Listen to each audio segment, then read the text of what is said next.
So last class we have discussed about your port programming of 8051.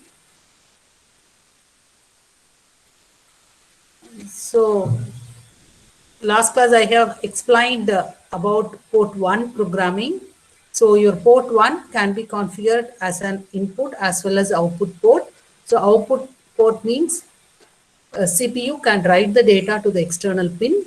Input port means it can read the data, whatever data available at the pin, that data can be transferred into CPU bus. Okay. So this diagram is for port 1. So port 1 has this particular logic diagram. So comparing with port 0, so this port 1 does not have any alternate functionality. So it consisting of one D latch and one FET and two tri-state buffer. Okay. So this diagram shows how your port pin can be configured as input port pin. Okay. So to configure a particular port as an input, you have to write 1 to P1. So for that we have to use instruction move P1 comma #0FF. After writing 1, so this data is latched into D latch and output will be visible at Q and Q bar. So Q bar is now 0. So your transistor is turned off. So your output pin is now configured as, that is your port pin is configured as input port. So what is the meaning of that input port pin? So this particular port is now configured as input port pin. So what operation to be performed? What type of operation to be performed here? Students, please respond. So what type of operation to be performed when a particular port pin is configured as input?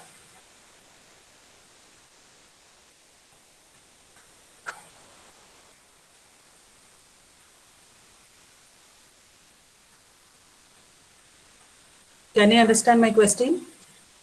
So this port pin, that is P1.X, is now configured as input port pin. So what type of operation to be performed here?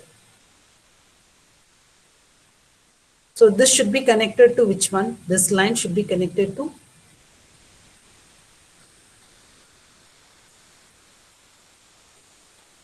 So this is connected to? Where it can be connected? Please tell me.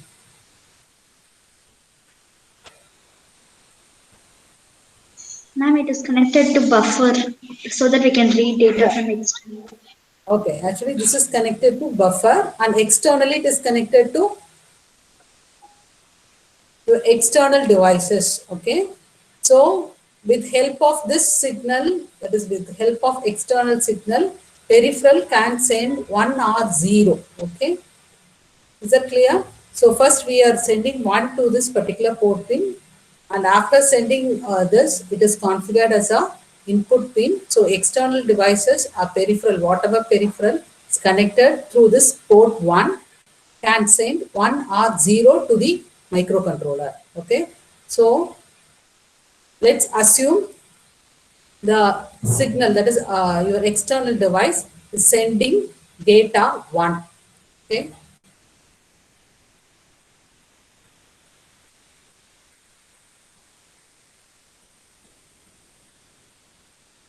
let's assume keypad is connected. I am pressing key 1. Okay, what is the binary equivalent of this one? 0, 0, 0, 1. So here your port 1.0 is connected. Let's assume. So what is the data? Input data here? 1. So that should be attached to this particular point. Okay. So that data, this data will go into read, that is your buffer. That is will go into tri-state buffer, which is controlled by read pin.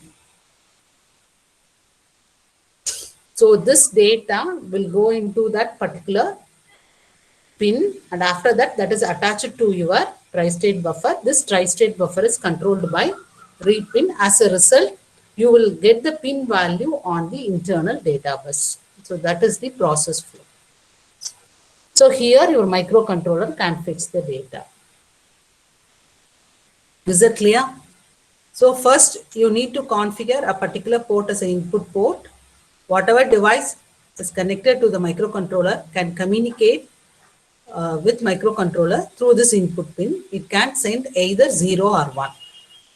Okay, in this case, I have assumed the data is 1. So the external device is sending data bit 1. Okay, that data will go into your buffer, which is controlled by read pin. Here your read pin is activated. Read latch is 0. What is read latch? This latch is 0 and write to latch is enabled. So we are applying clock to this particular D latch. Okay.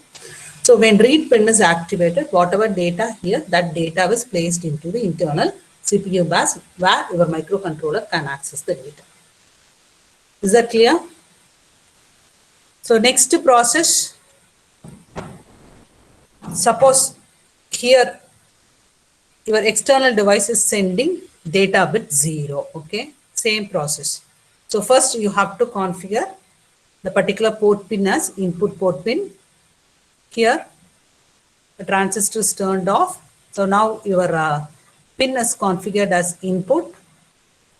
So the data assumed here is 0. So this data was latched into your lower tri-state buffer, and read pin is activated means that data will be placed on your CPU bus where your microcontroller can access the data. So this is the process flow for your input port pin configuration. Okay. Next, suppose a particular port pin is configured as output pin. So that case, how to write 0 and 1?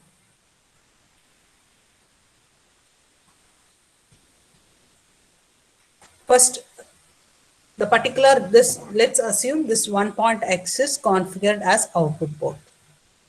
So output means your microcontroller can send the data to external device through this P1.x, either 0 or 1. So a particular port pin means it can send 0 or 1. Entire port means it can send data from 00 to FF. Is that clear? So first step, write 0 to the pin and activate your write to latch signal. That is, provide a clock signal which will latch this value. So the output of the port will become 0. That is, Q is 0. Then Q bar becomes 1.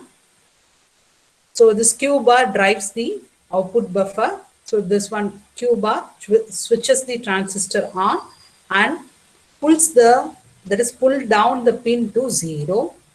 So now your output is 0 here. So external device can read the data from this particular pin. Is that clear? So your microcontroller is sending data from particular register to your external device through this P1.x. So this is the process flow. First, microcontroller has to write 0 to the pin of D latch, and after that, when the clock is provided, output will be visible. That is 0 and 1, and your transistor is turned on. So this particular pin pulls down to 0. So now 0 is available at this P1.x where your external device can read the data bit. So this is the process flow for how to write 0 to the output port pin. Okay.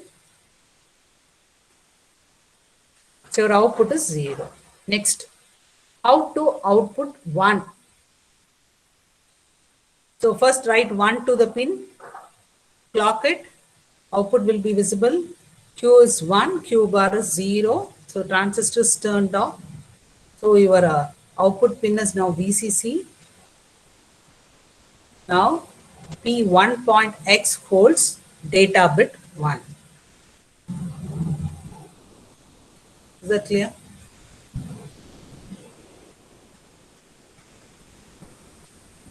So the same operation that is the port 1 operation, that is your port 2, port 3 will follow the same port 1 operation. So port 0 is different, and port 1, port 2 and port 3 has this particular logic diagram and follow the same process for your input and output pin configuration. Is that clear? So this concept is very important in your second unit. It's a very important question in your second unit. If you have any doubts, you can ask.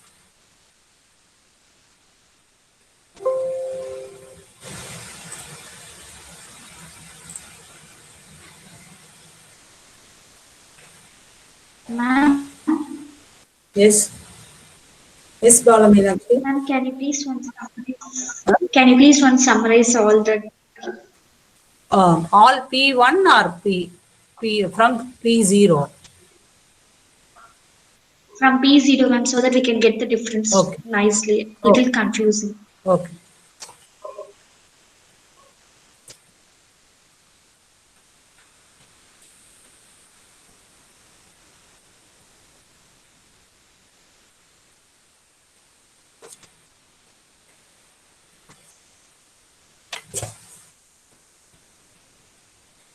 So port 0 has a particular logic diagram. We have D latch and 2 is to mux.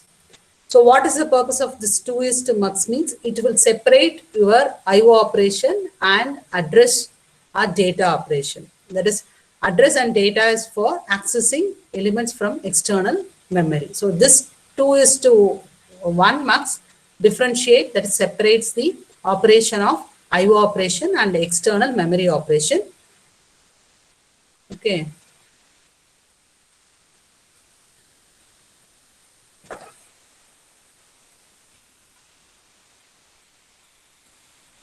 So first I will summarize how your port 0 as input. Okay.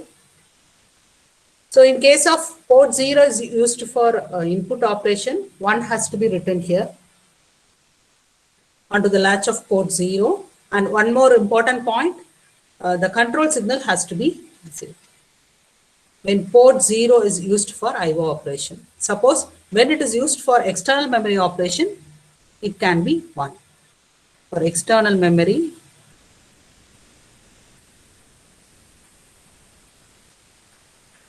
control signal has to be 1.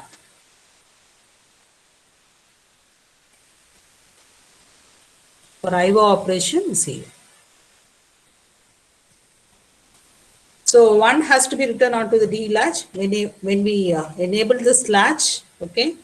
So the data will be visible at the output 1, 0.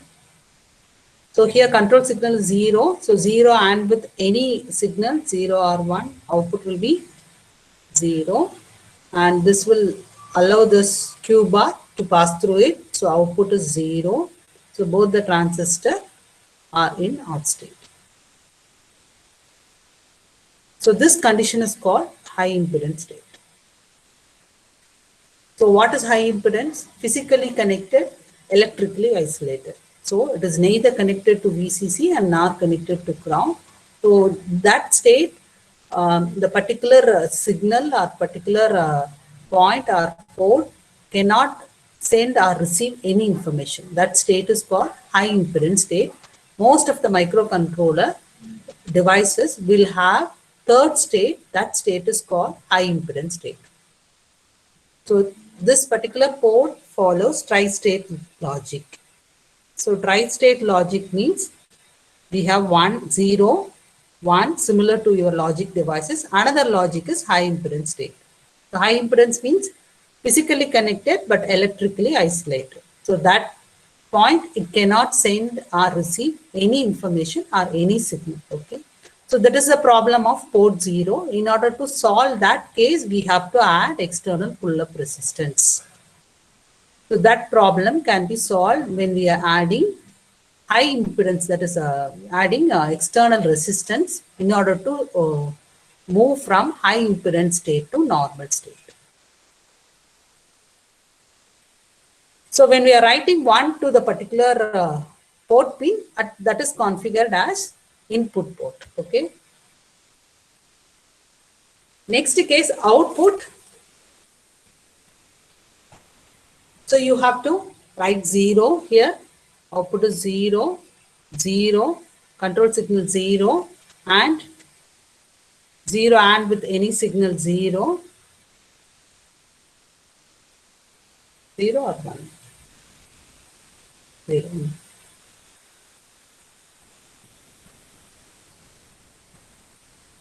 This is 1, 1, on, off, on. So this point is grounded. Now this pin is configured as output. So when the pin is configured as output port, microcontroller can send 0 or 1 to the external devices through this port.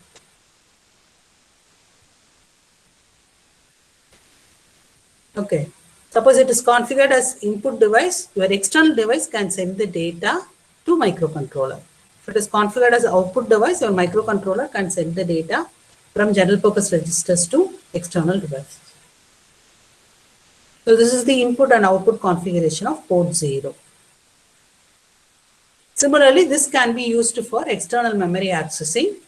So we can transfer the address and data information through this particular block. Suppose I am sending the address bit 1, 1, 0, 0. Here control signal is 1, 1 with 1, output will be 1. So this is turned on, this is turned off. So this data is latched into this particular pin. So using ALE, we can latch the address and data information. And similarly, second case, we can write 0 also. So that is discussed in the next slide.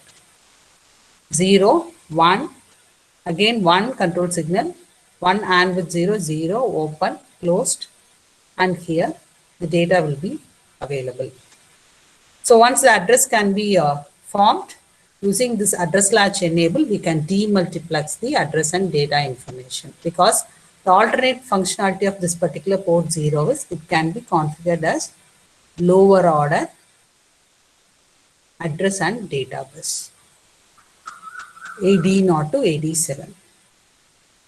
And port 2 can be configured as higher order address bus. For that case, port 0, this particular hardware model included in the logic diagram in order to accessing the external memory.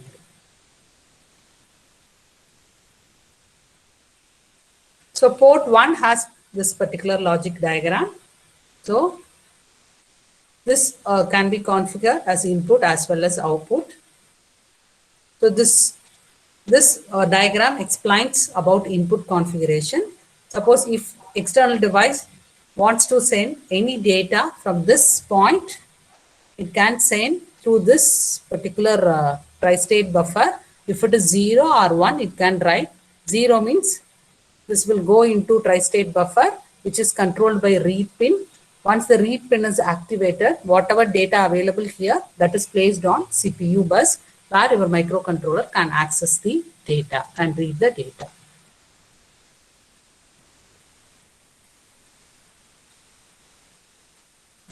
This is for sending 1 to microcontroller. Next, second case, reading low at input pin, 0. 0 to microcontroller. That is external device sending data bit 0 to microcontroller. So this is the process flow. And output configuration, once the port is configured as output pin, microcontroller can send either 0 or 1 to, that is can output either 0 or 1 to external device through this P1.X. So this slide explains how to output 0 to port 1.X. So 0, your Q is 0, Q bar is 1, your transistor is turned on, output pin is ground now. What is the output at P1.X? Output is 0. Where your external device can fetch the data from P1.x. Next, how to output 1. Q is 1, Q bar 0, transistor is turned off. Output pin is VCC now. This output is 1, where your external device can fetch the data bit. In this way, we can configure a particular port as input as well as output. And after configuration, either microcontroller can send the data from general purpose registers to external device. Otherwise, your external device can communicate with microcontroller, can send the data to microcontroller through this particular port pin. Is that clear?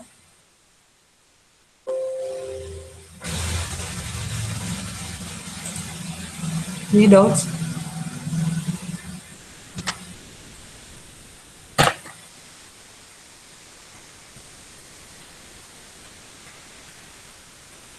First, you configure a particular port pin as input.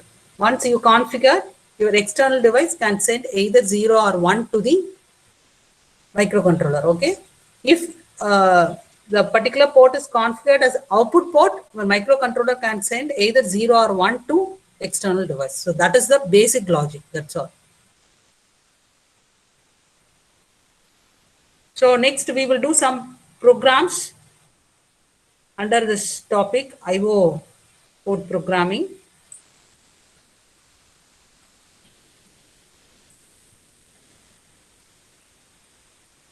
So create a square wave of 50% duty cycle on bit 0 of port 1.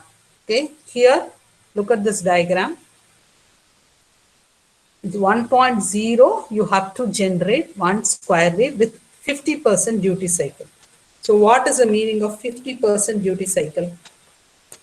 What does it mean? Ma'am, the on and off should be of same distance. That is, the length should be the same. On and off state have the same length. 50% duty cycle means on and off state have the same length. Okay. So we have to toggle P1.0 with some time delay in between each state. Okay. So on and off time should be same. Okay. Second one, 66% of duty cycle. What is the meaning of 66% of duty cycle? How it is differentiated from 50%? So 66% means duty cycle means on state is twice the off state. Okay. So you have to call the delay 2 times in time of, that is in case of generating on period. That is the difference. Okay.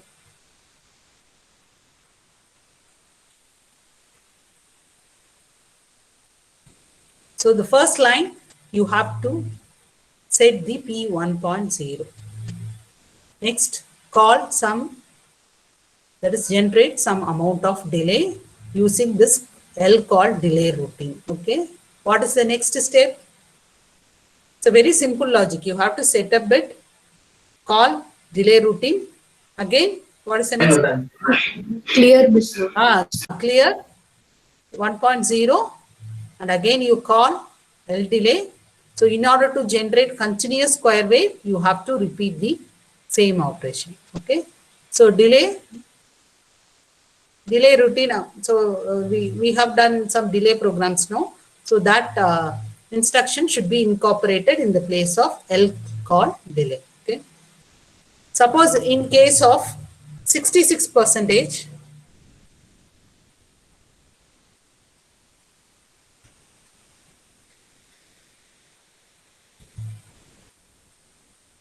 you have include one more line.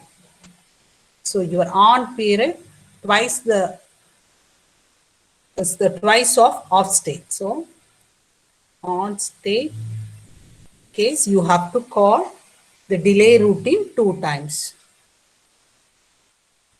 The remaining logic is similar to your 50% duty cycle. Is that clear?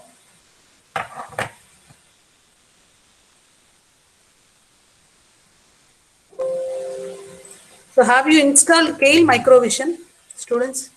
Pantingla, install Pantingla. The execution procedure, have you tried that?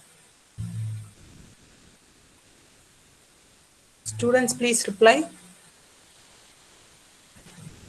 How 66 means twice? 50% and 2 times. Okay. So 1/3, that is 66%. So the on period should be twice that of the off. Install. It's a simple calculation. 66 is a very simple calculation.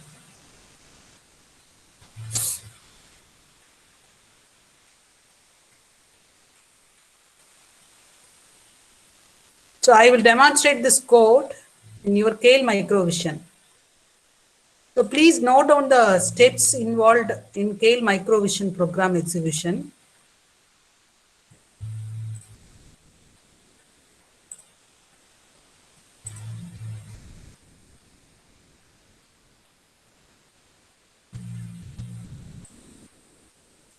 So first step, please note down. Click on New Microvision project.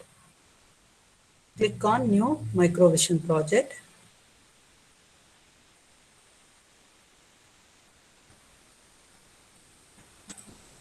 So under Kale version 5, we have C51 folder. Okay.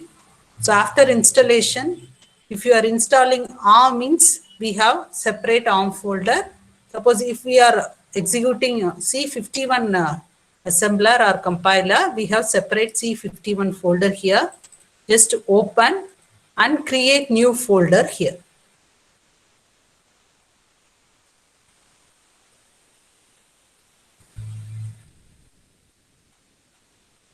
Okay.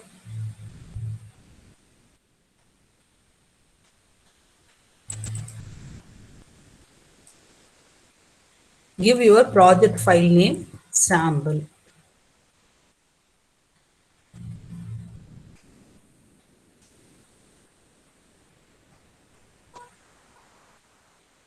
Next, save. So select device for target window will appear after creating your project. So your Kale Microvision will support, that is supports many vendors, many microcontrollers vendors. Okay. So here we are using Intel 8051. So select Intel 8051AH. So you have to check the description of this particular microcontroller here. So our microcontroller is NMOS, single chip 8-bit microcontroller with 32 IO lines and 2 timers. It has 2 timers, 5 interrupts, 2 priority levels, 4K ROM and 128 bytes on chip RAM. Okay, just click this one and click on OK.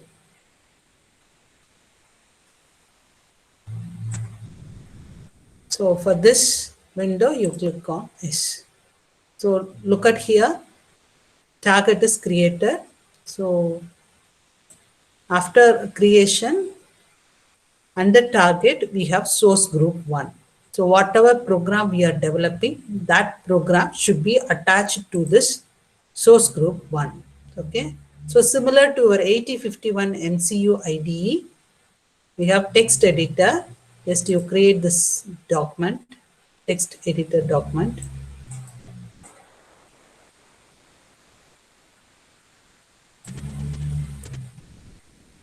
For square wave generation code. First, we will generate 50% delay, okay? 50% square wave.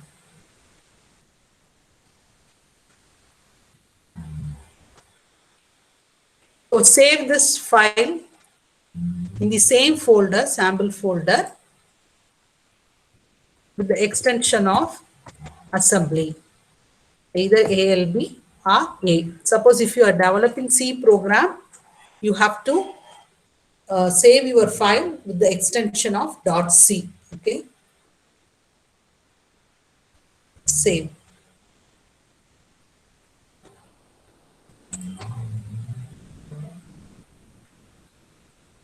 After saving this particular file, go to source group 1 because we need to attach this file to source group 1. So click this folder and right click.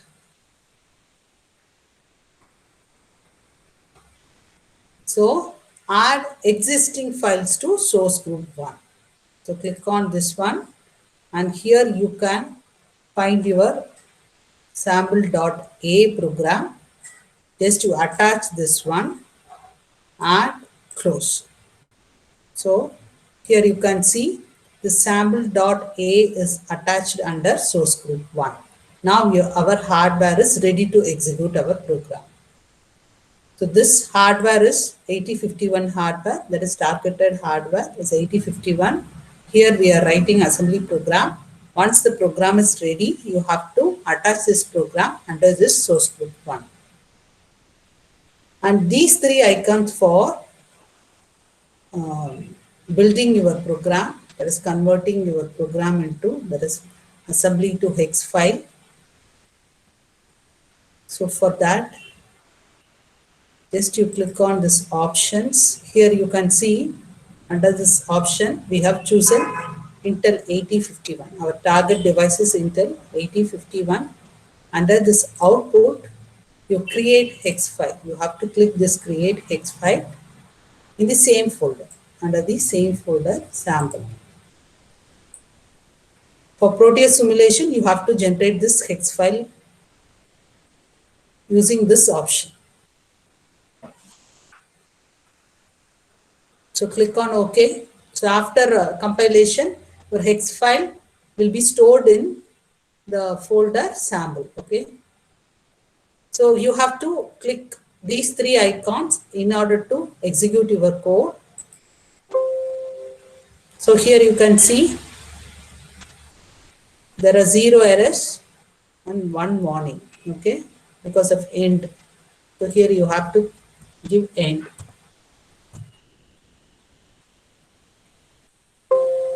So there are 0 errors and 0 warning. Your program is successfully executed.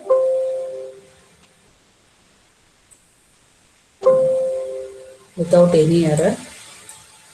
Okay. After that, you go to debug option. In debug,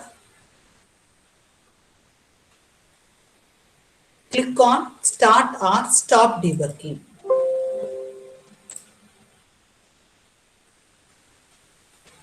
So your program is successfully executed. Here, similar to your 8051 MCU IDE, we have peripheral option. Under this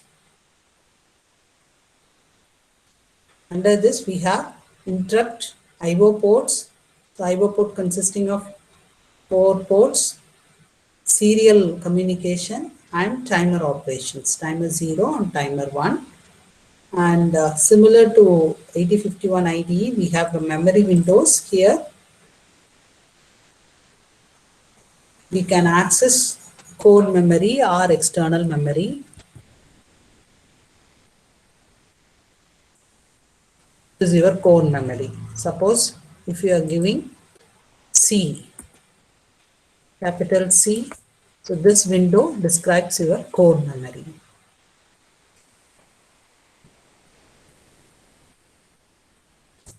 D is for program memory, storing your opcode. So we have different options similar to the previous IDE.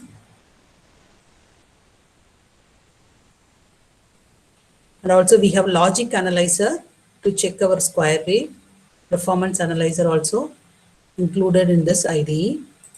And here you can see the register windows from R0 to R7 and all your general purpose registers along with PSW. Okay. So let's run this code. So port 1.0, okay, you have to open this port 1.0. So it's continuously blinking.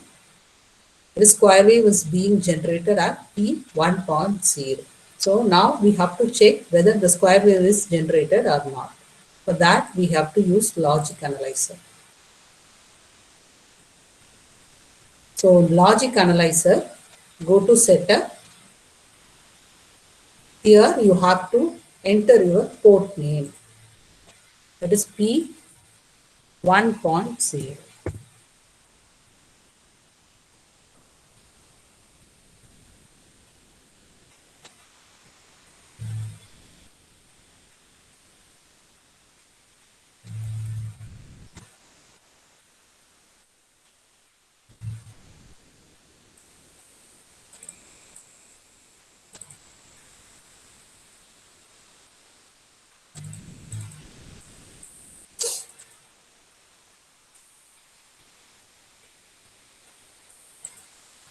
Square wave is generated but not properly generated here.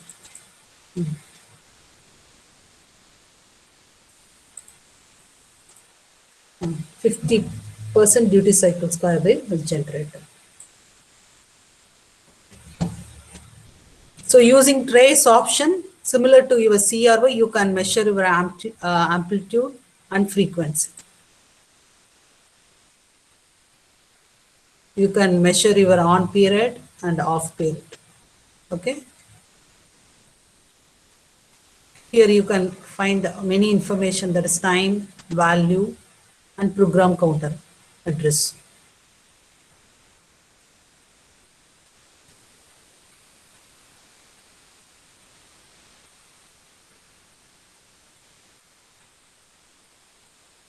To stop debugging, again you include one more delay here.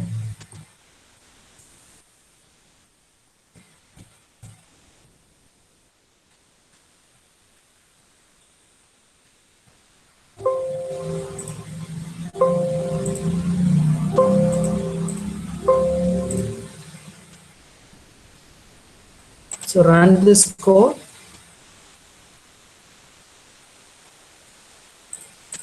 So you can see your on period is twice the off period.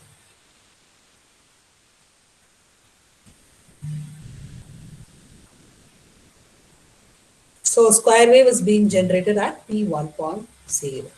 So in this way, we can check our square wave generation, that is square wave using logic analyzer feature in Keil Microvision.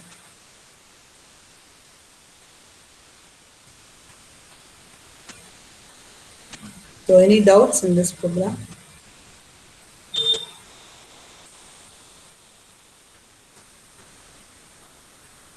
$80, 70 we have to calculate. But in port programming, it is very difficult to generate 80 and 70.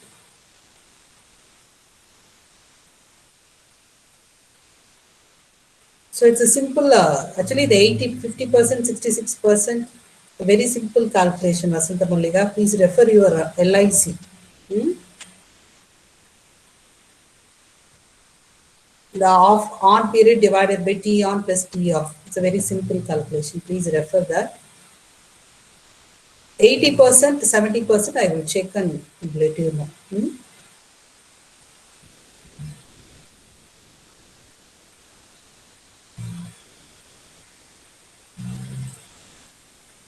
So last class, I think Bala Meenakshi has asked how to access internal memory and code memory, etc. Have you tried this factorial program? Have you all completed? Doubt have you completed that factorial? Got the output? No. Yes, no. Many students have asked the factorial program.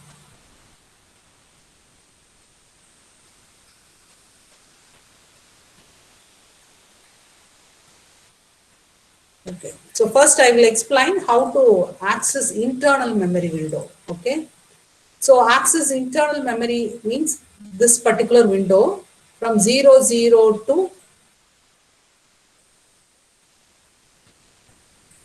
78. Actually, your internal RAM memory. What is the size of internal RAM memory? 32 bytes, okay? It's consisting of all your register bank and bit addressable area and general purpose register. So the address of this particular internal memory, size of the address is only 8-bit, not 16-bit, okay? First, you have to initialize your address using this instruction, move R1, comma, #45, okay?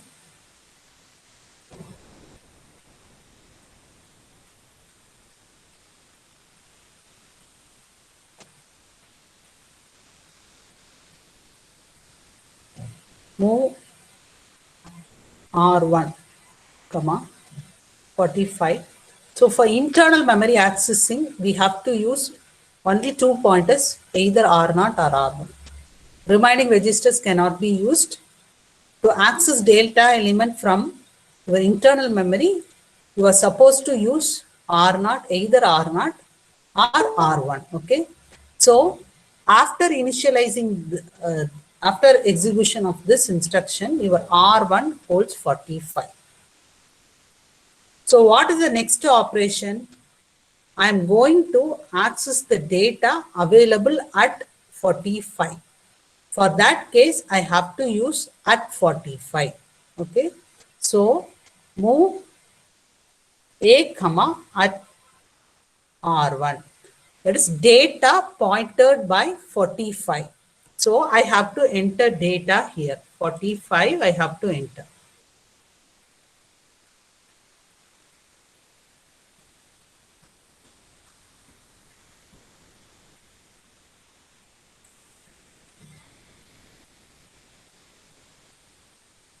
Forty, 41, 42, 43, 44, 45.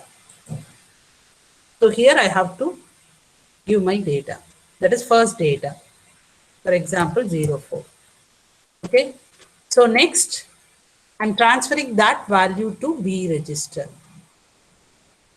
That is your 04 is transferred to B register. And increment R1 means this value is incremented and pointing 46.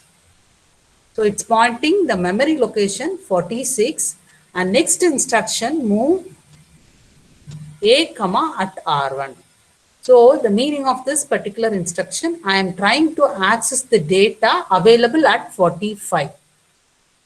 So after execution, your second data, that is 46 memory location data, for example, 05. Okay. So that should be transferred to accumulator. So first data is available in B, and second data available in A. I'm going to add A and B, and result will be hidden in accumulator. Okay.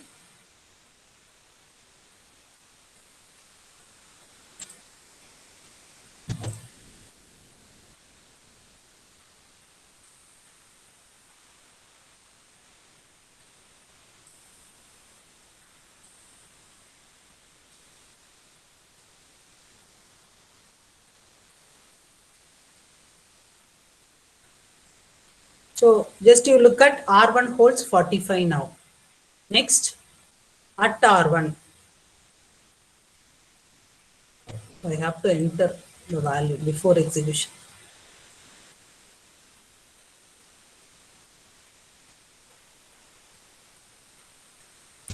Zero five. Okay.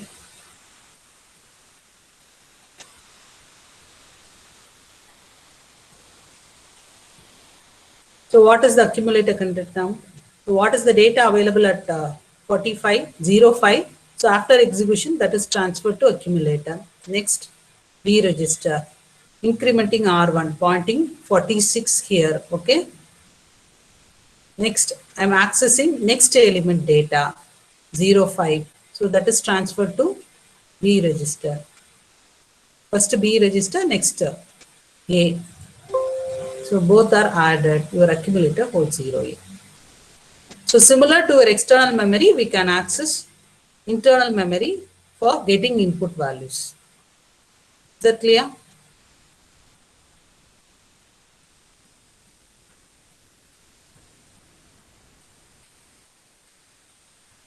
But the address should be in 8-bit size, not 16-bit. You have to give 8-bit address instead of 16-bit. In case of external memory, we have to give 16-bit address. Here we have to give 8-bit address. That is the difference. The logic will be the same. Next one, I am going to explain how to incorporate your inputs in your code memory using this code memory instructions. Okay. So here, so this instruction mainly used for lookup table operations. Suppose if you are calculating any value, that is mainly the move C is for storing your pre-calculated values, for calculating square root of given numbers or calculating square of given numbers. So that pre-calculated values will be stored in a particular table. So that table can be accessed by using this move C instruction. Okay. So initially you have to, that is the first line, you have to initialize your table. Okay. So instead of address, you have to give the table name. Here, please look at here. In table, I have initialized 2 inputs. So the DB is nothing but defined byte. That is 8-bit data. So 0 to 03. I have initialized 2 table, the 2 data. So that 2 data are stored in this particular table, lookup table. Okay. So the logic of this particular program, I'm going to access this value, okay, from this lookup table and add these 2 values. After the addition, I have to move the answer to accumulator. Okay. So instead of address, you have to give the table name. So I have mentioned table. This particular table is named as table. So instead of address, move dptr comma hash table.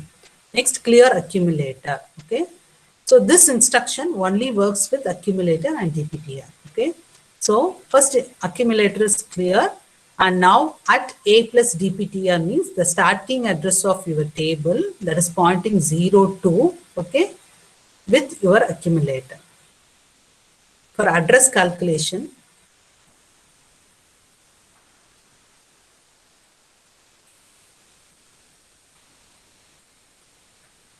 so at a plus dptr, first it will calculate the address 0 plus your table address, let's assume some value 020. So both are added, the result is 0200. So this instruction, this particular instruction is trying to access the data element from this particular address. Okay.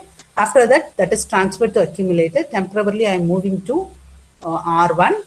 Next, again, I am clear accumulator. So this can be used as offset value. So depends on your program. You can give 2 or 0, any value from 00 to FF. Depends on your application. Okay, I am using 0 here. Just I am accessing the element from 200 and 201. Okay, for that case, there is no need of offset value. So the offset value will be 0 here. Next, increment dptr. I'm moving the value at a plus r1. Result will be holded by accumulator. So using this technique, we can initialize our inputs in the program itself. I will execute this particular code.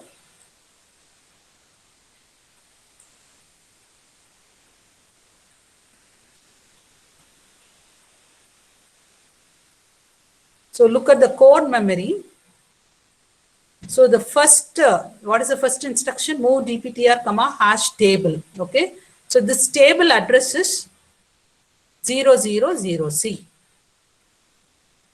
So now after execution, your dptr holds 000C. So all your 02, 03 will be stored in 000C and 000D. Okay. So your dptr is pointing 000C. Clear accumulator. And next, your first data gets transferred to accumulator. Next, R1. Again, accumulator is clear. Increment dptr. So second data was fetched from lookup table and both are added. and result will be held by accumulator. So here, please look at here, 0 to 03. Inputs are stored along with your outputs. So this is the one way of doing, that is one way of accessing data elements using this particular code memory instructions. So using this instruction, we can access code element from your internal memory. And this is for your internal memory access. Any doubts regarding these two?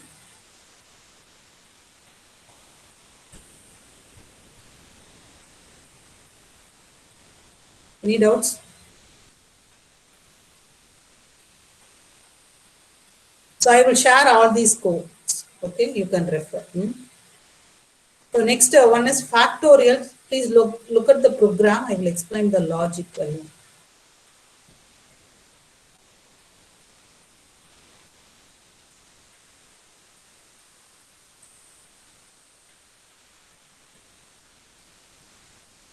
So suppose if the given number is 5, the logic is 5 into 4 into 3 into 2 into 1. Okay. So first here, get the data through your external memory using DPTR. For example, your input is 5. Okay.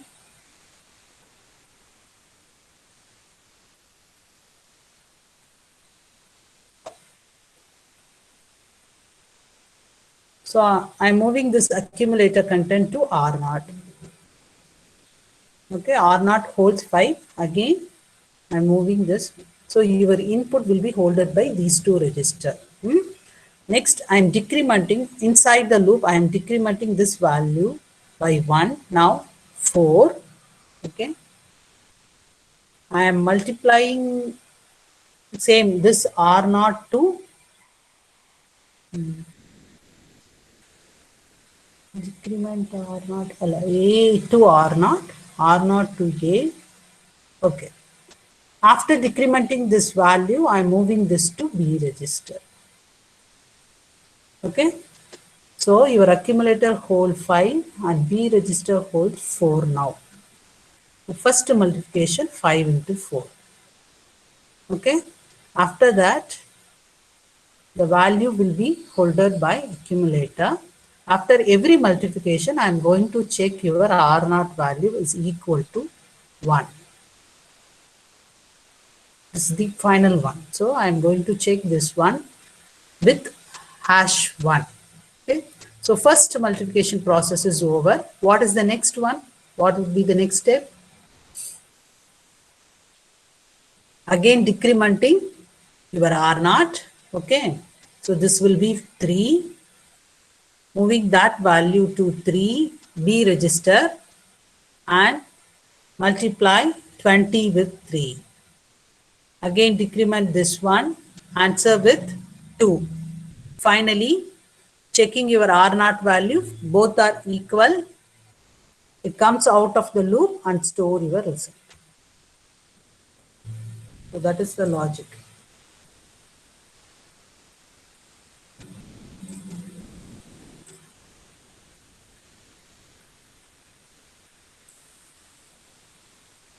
So after execution,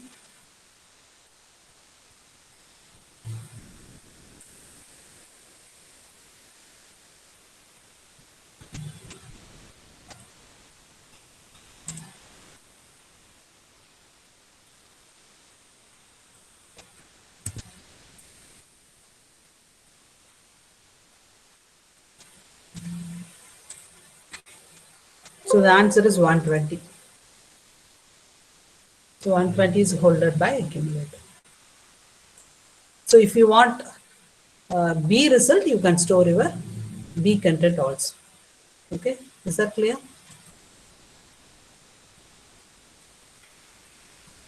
Any other doubts? We are running out of the time. Quickly ask. Huh? Ma'am, in Yes, factorial, yes, Balini.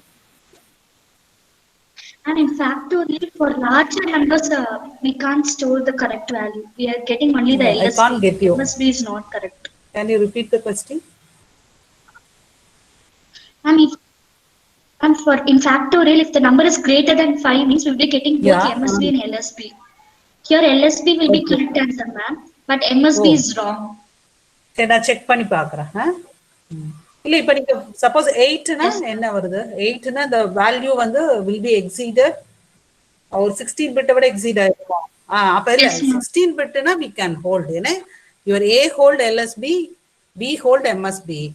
If the value is exceeded beyond 16 bit, na, it is your 8051 is unable to store your result. Ma'am, for if in the case of What is 7, that? we will be having 16 bit. For that case? That case also MSB is wrong. Okay, I will check, ma. I will check Balamina. Okay, thank you. Thank you, everyone.